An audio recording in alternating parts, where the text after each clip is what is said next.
दो नदियां पढ़ ली बेटा। एक तो पढ़ी अपने कौन सी नदी? सिंधु नदी। कौन सी नदी पढ़ी है? सिंधु नदी।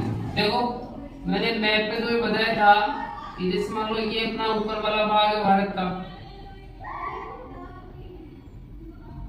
ऊपर वाला भाग है नहीं, मैंने कहा था यहाँ पर एक ग्लेशियर है बेटा तिब्बत के अंदर। इस ग्लेशियर का नाम क्या था? बोखरचू ग्लेशियर। बताया था ना? कौन सा ग्लेशियर था ये? बोखरचू ग्लेशियर। यहाँ से एक नदी निकली थी, उसका नाम क्या था?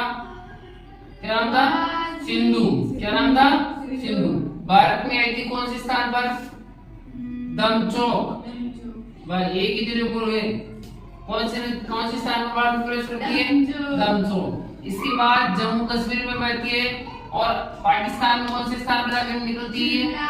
चिल्लास। कौन से स्थान पर मिलती है? चिल्लास नामक स्थान पर। इसके बाद ये पाकिस्तान में जाती है। मैंने एक स्थान बताया था बेटा, कौन सा? मीठनकोट। कौन सा स्थान बताया था मैंने? मीठनकोट। और मीठनकोट में मैंने कहा था कि इसमें कितनी नदियां मिलती था? 5। कितनी नदियां मिलती है? 5। सिंधु, सतलज, रावी, ब्यास, चेनाब और झेलम।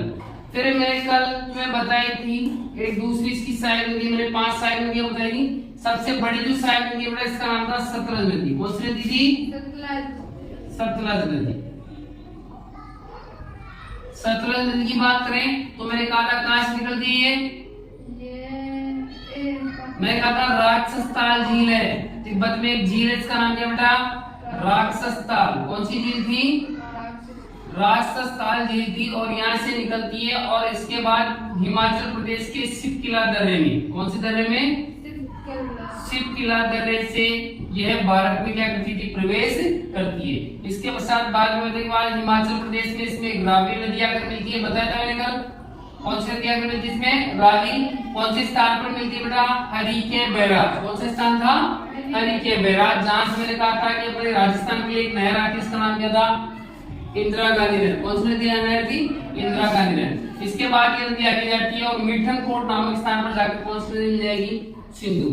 ये दो नदियां अपने पढ़ ली थी। अभी अपनी नदी बेटा कौन सी है? झेलम नदी। झेलम नदी। झेलम नदी की बात करें बेटा, ये निकलती है शेषनाग झील से। कहां से निकलती है? शेषनाग झील से। कौन सी झील से निकलती है? याद रखना है, शेषनाग झील से एक नदी निकलती है। नदी का नाम क्या बेटा?